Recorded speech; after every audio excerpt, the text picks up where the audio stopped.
코로나 시대 속에서 맞는 성탄절입니다. 그 어느 때보다도 중요한 의미를 갖는 성탄절입니다. 이번 성탄절에 우리 하나님께서 주시는 음성을 듣고 성탄의 의미를 다시 한번 생각했으면 좋겠습니다. 이 마태복음 1장의 1절에 보면 아브람과 다윗의 자손 예수 그리스도의 계보라라고 되어 있습니다. 구약 시대에서 말라기까지 와서 400년 동안 침묵기, 중간기를 지나면서 하나님께서는 역사하고 계셨습니다. 그러시면서 우리에게 첫 주셨던 이 마태복음 1장 1절에 모든 의미가 들어 있습니다. 아브라함부터 예수님까지 2000년, 다음에 다윗에서 1000년, 그러니까 지금 2000년의 구약의 역사가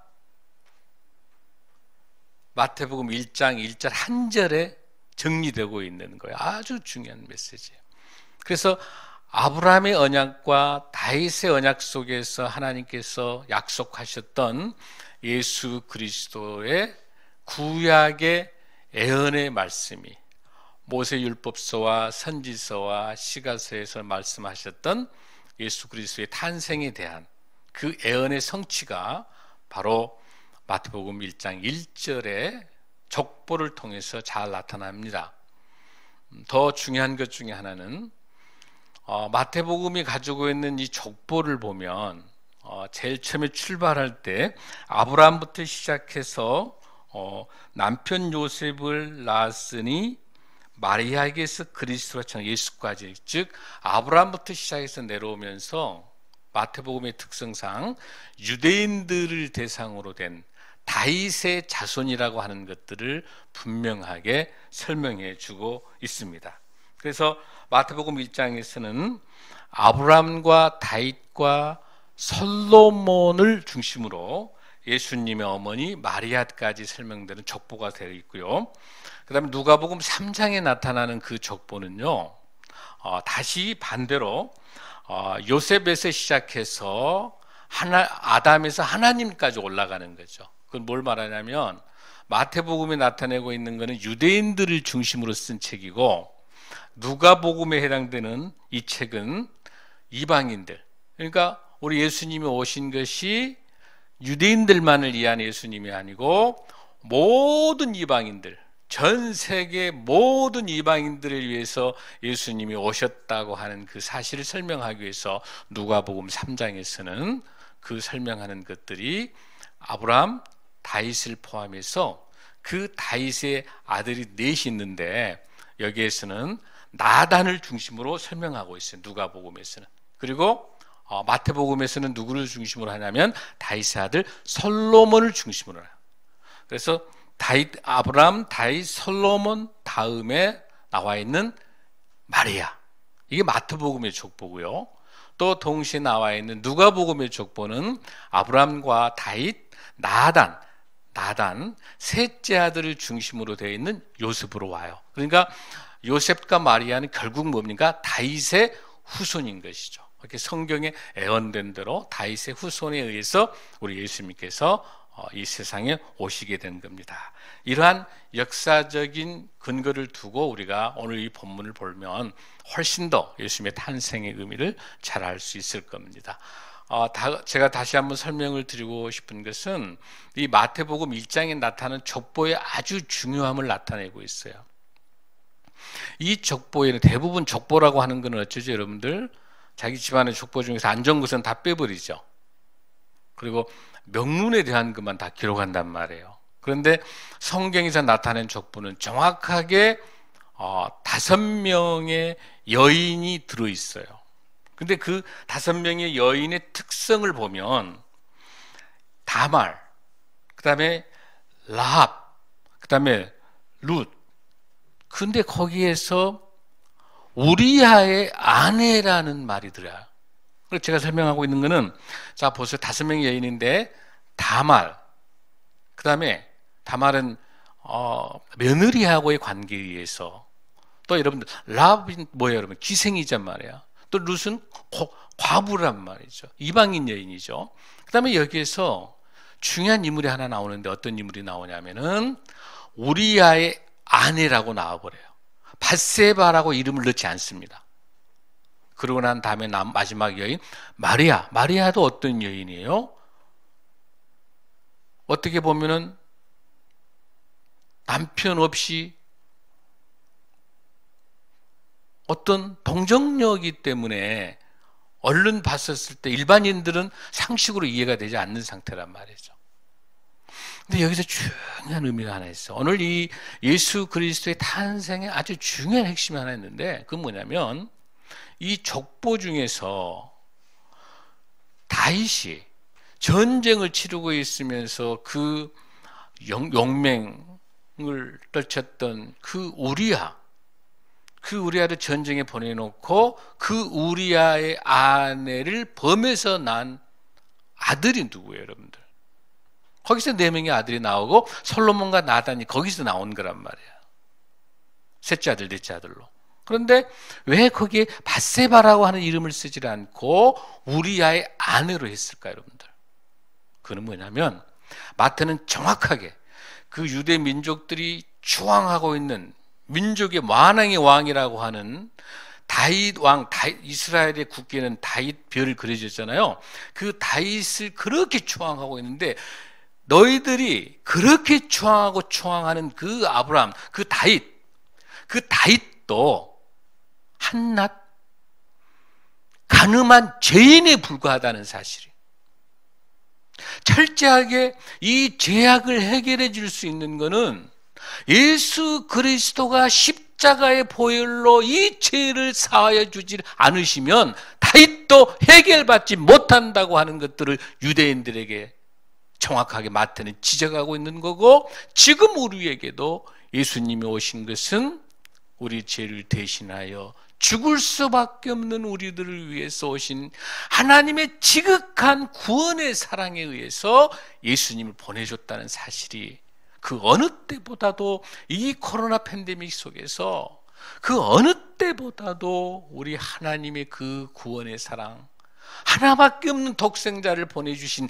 예수 그리스도의 그 사랑을 한없이 느낄 수 있는, 그 사랑을 감격하고 그 사랑에 기뻐하는 성탄절이 돼야 될 줄로 믿습니다.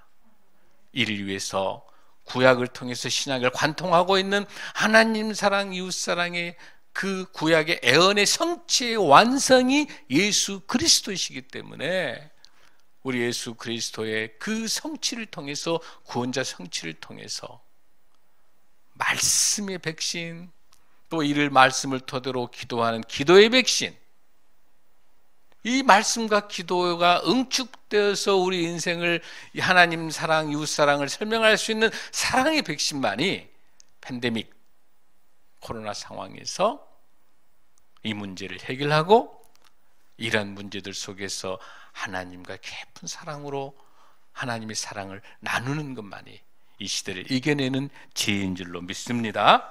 아멘. 이러한 족보의 역사이, 여러분 족보가 지루해서 그냥 지나갔었죠? 너무너무 중요한 의미를 가지고 있습니다. 족보에 저는 큰 감동이에요. 그런 역사 속에서 우리 예수 그리스도가 이 세상에 오시게 된 거라고 하는 것들을 보면서, 자, 마태복음 1장에서 16절까지가 족보고요.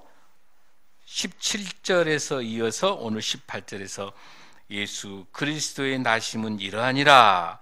그의 어머니 마리아가 요셉과 약혼하고 동거하기 전에 성령으로 잉태된 것이 나타났으니, 여기 잘 보세요. 저 보세요.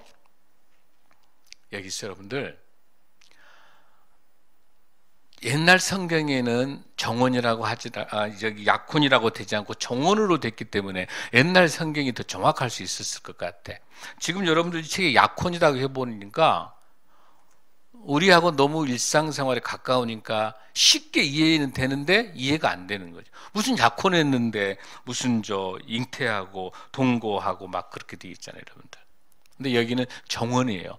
이스라엘의 결혼 풍습을 잘 알아야 돼요. 이스라엘은 제일 먼저 신부 집에 가가지고 정혼을 해요. 정혼을 하고 난 다음에 거기에서 이제 신랑 신부의 부모님하고 만나서 약속을 정하고 난 다음에 신부를 두고 신랑은 자기 집으로 돌아와 가지고 1년 동안 신부를 맞이할 집을 지어요. 집을 짓고 있다가 집을 다 짓고 또 마음의 준비가 다 된 다음에 아버지가 야 아들아 너 이제 결혼해도 좋겠다. 아니 너 이제 신부를 데리러 와도 좋겠다라고 할 때 그 신부의 집으로 가게 돼 있는 거죠. 그러니까 이미 정원할 때부터 율법적인 합법적인 부부예요. 그러니까 이미 지금 뭐예요, 여러분들? 요셉하고 마리아는 부부예요. 합법적인 부부인 거예요. 여러분 이해되시죠? 그래서 우리가 예수님께서 재림에서 오시는 것도 나도 그때는 아무도 모르고 누가 안다. 아버지만 안다는 말이 그 뜻이라고 그러셨죠. 그 신부 집으로 신부를 데리러 올 수 있도록 가도록 하는, 그러니까 여러분들 가나의 혼인잔치는 2차의 혼인식이고 1차는 신부집이란 말이에요. 여러분 정원하고 난 다음에 결혼식을 이루어지기 때문에 여러분들 그 가나의 혼인잔치는 2차인 거죠. 그런 경우를 종합해서 생각한다면 지금 이미 합법적인 부부라고 하는 사실이에요. 근데 그 1년 동안에 만약에 동네에서 분명히 합법적인 부부기는 하지만은 함께 1년 동안 기다려야 되기 때문에 여기서 임신했다고 하는 것은 심각한 문제가 되는 것이고, 이 문제에 대해서는 신명기 22장이라든지 요한복음 8장에 보게 되면은 뭐가 돼 있어요? 이렇게 정원 중에 애를 임신하게 되면은 이렇게 불륜이 되는 거잖아요. 그렇게 뭐래 돌로 때려 죽이게 돼 있는 거예요, 법으로.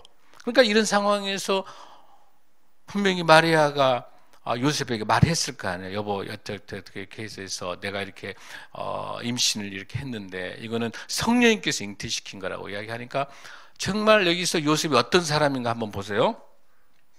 이제 그런 이야기를 하고 다음에 19절에 한번 보십시오. 그의 남편 요셉은 어떤 사람이다? 의로운 사람이라 그를 드러내지 아니하고 가만히 끊고자 하여. 이거 잘못 해석하게 되면 굉장히 어렵습니다. 이 부분이. 의로운 사람이니까 어때요? 그냥 여기서 말하고 의롭다고 하는 것은 사람이 의롭고 그런 뜻이 아니라 율법적으로 철저히 구약에 대한 의로운 사람이라는 거예요. 그러니까 정확하게 뭘 알고 있어요? 신명기 22장을 알고 있는 거죠. 율법을 알고 있는 거죠. 맞아, 이대로 두게 되면 어떻게 된다? 마리아가 돌에 맞아 죽게 되니까 여기서 떠난다고 하는 거, 조용하게 가만히 끊고자 한다라고 하는 거는 내가 이별을 해야 되겠구나. 내가 어떻게 돼야 돼?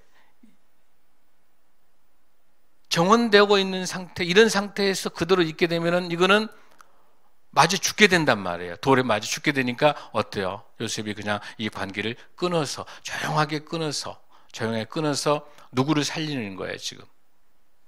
마리아를 살리는 방법을 택하려고 이렇게 하고 있는 것이죠. 그랬더니 이제 30절, 20절에 뭐라고 나옵니까?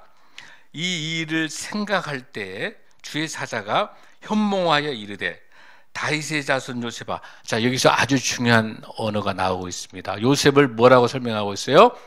다윗의 자손 요셉아, 네 아내 마리아 데려오기를 무서워하지 말라. 그에게 잉태된 자는 무엇으로 된 것이다? 성령으로 된 것이다. 즉 하나님께서 하나님의 말씀에 약속된 성령으로 잉태된 것이니까 너는 뭐하지 말라, 떼놓지 말라는 거지. 성령님이 역사하시는 거라고 이야기하면서 요셉을 안심시키는, 요셉도 다윗의 후손인 거죠. 그러면 조금 더 이 성령의 역사에 이루어진 구약의 본문을 한번 우리가 보겠습니다. 여러분들 이사야 7장 14절의 말씀을 한번 봅니다.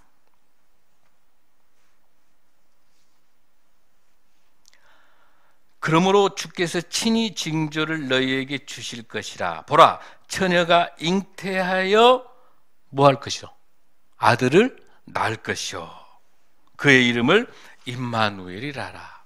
처녀가 잉태해서 낳는다라고 이야기를 하고 있어요. 이사야는 예수님 신약시대에 비교할 때 언제 사람이 600년 전 사람이야, 구약에서. 600년 전의 사람이죠.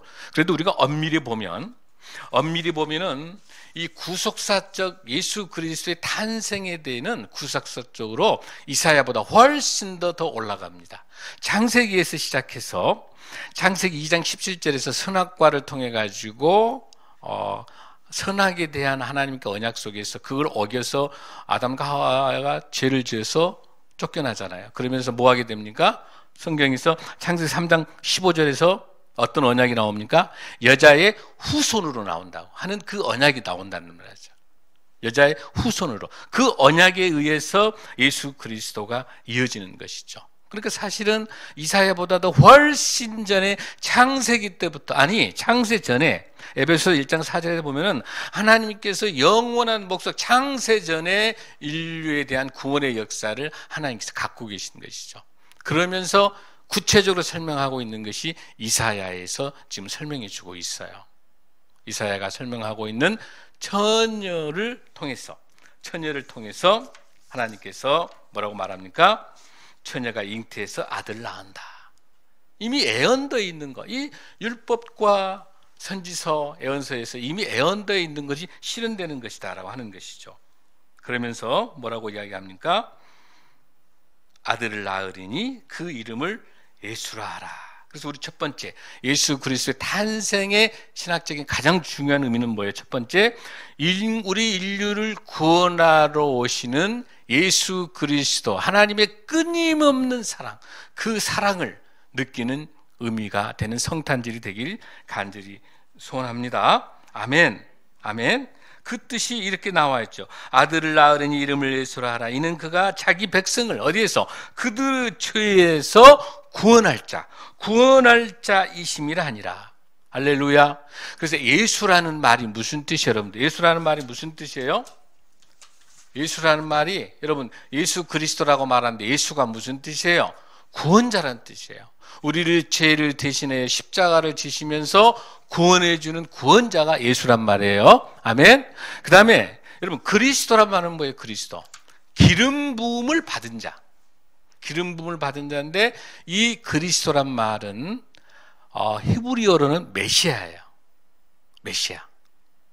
그 예수님의 그리스도라고 하는 이름은 한 학자에 의하면 55가지, 만왕의 왕, 또 주, 또 그리스도, 또 여러 가지 뜻 많이 있잖아요. 하나님의 아들, 메시아, 예언자, 목자, 왕, 이런 많은 것이 있지만 그 중에서 이 메시아의 의미가 있는 그리스도. 그래서 구원자, 기름 부음 받은 구원자, 그게 예수 그리스도인 것이죠. 할렐루야. 그 그리스도의 3대 임무가 있는 거야. 그래서 기름 부음을 받을 수 있는 사람은 뭐예요? 첫 번째, 예언자, 선지자.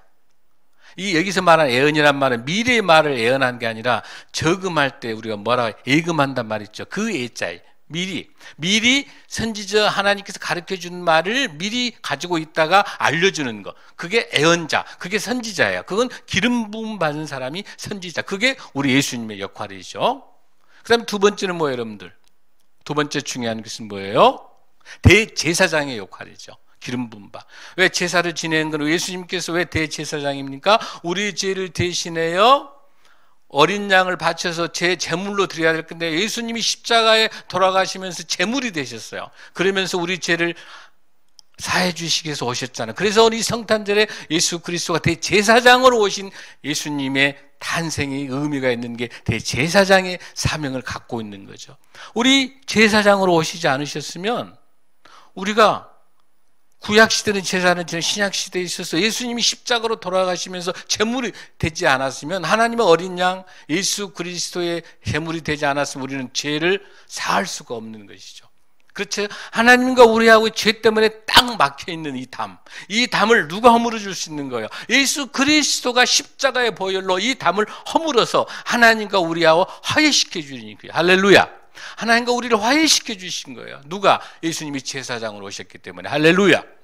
세 번째 중요한 역할은 뭐예요? 기름 부은 것은 뭐예요? 세 번째는 왕으로 오신 거. 왕 중에 왕, 주 중에 주. 왕의 역할, 바실라의 왕의 역할은 뭐예요? 세상을 통치하고 다스리는 거예요. 그게 뭡니까? 하나님의 나라를 이 땅에 오게 하기 위해서 오신 왕 중에 왕으로서의 예수 그리스도가 성탄절에 이 땅에 오신 줄로 믿습니다.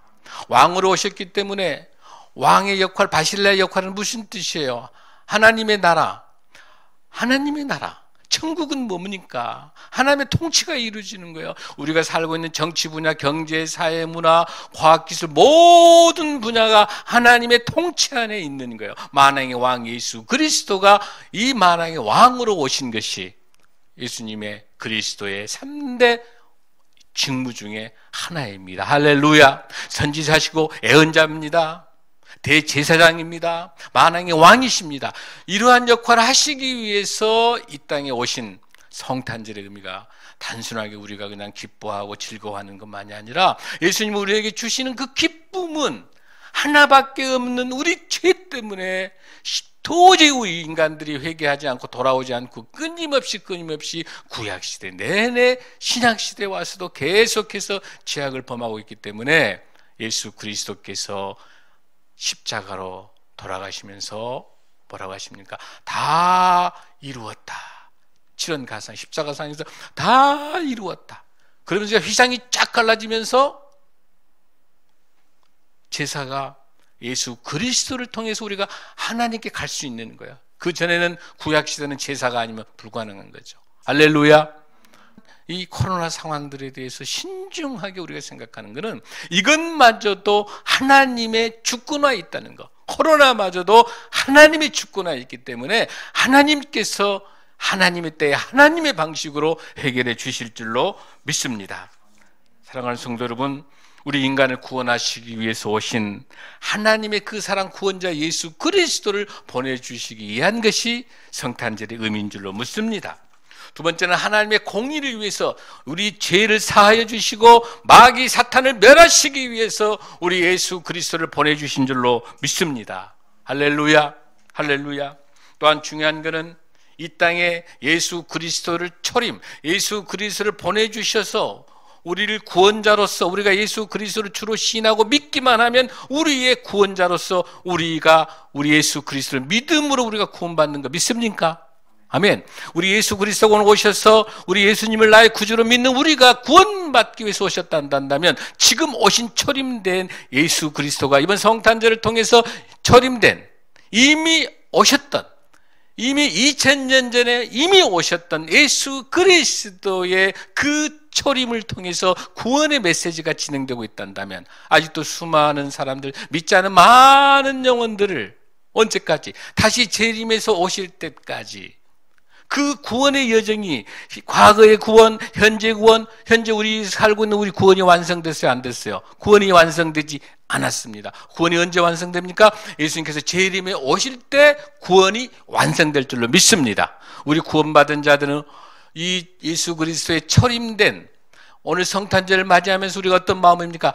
이미 오셨던 예수 그리스도의 2000년 전에 오셨던 예수 그리스도를 통해서 앞으로 오실 예수 그리스도의 재림을 간절히 생각하면서 말씀 백신, 기도 백신, 사랑의 백신으로 실천해내는 예수 그리스도의 삶들을 살아가는 그런 저와 여러분의 그 모습들이 재림을 준비하고 있는, 재림을 기다리는 종말론적인 신앙, 재림의 신앙으로 성탄절을 맞이하는 저와 여러분이 될 줄로 믿습니다.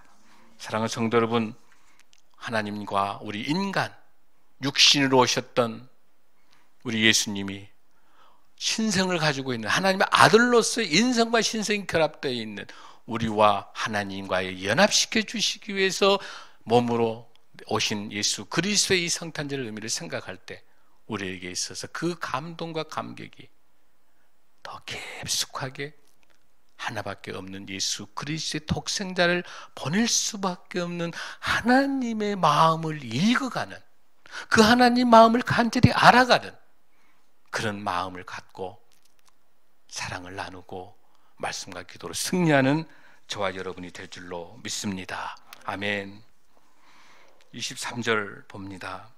보라, 처녀가 잉태하여 아들을 낳을 것이요 그의 이름을 임마누엘이라 하리라. 할렐루야. 이를 번역한즉 하나님이 우리와 함께 계시니라. 아멘. 우리에게 오신 임마누엘의 하나님, 임마누엘로 오신 예수님, 임마누엘의 성취자의 예수님, 사랑하는 성도 여러분, 이사야 8장 8절에서 10절에 있는 말씀을 한번 보겠습니다. 흘러 유다에 들어와서 가득하여 목에까지 미치리라. 임마누엘이여 그가 펴는 날개가 내 땅에 가득하리라 하였으니라. 10절에서 보면은 하나님이 우리와 함께 계심이라. 아까 우리가 이사야 4장 8절, 이사야 7장 14절에서도 그의 이름을 임마누엘이라 하리라. 8장에서도 8장 8절 10절에서도 항상 우리와 함께 계십니다. 계속해서 말씀해 주고 계세요. 오신 예수 그리스도가 임마누엘, 자 오셨으면 우리와 함께 영원히 함께 계신다는 것. 지금은 누구와 계십니까? 성령님을 예수님께서 십자가에 돌아가시면서 부활하시면서 우리에게 성령님을 주셔서 우리와 함께 계고 지금 현재 이 시간에 우리와 함께하고 계시는 거야. 다시 오실 때까지, 재림 오실 때까지 함께하고 계시는 그 약속을 지키고 계시는 거예요. 할렐루야. 그러면서 여러분들 이 본문에서 뭐라고 합니까? 임마누엘이라 하리라 하셨은즉 이를 번역한 즉 하나님이 우리와 함께 계시다 합니다. 그러면서 이 마태복음이 끝나는 28장 20절 한번 보겠습니다. 마태복음 28장 20절에 보면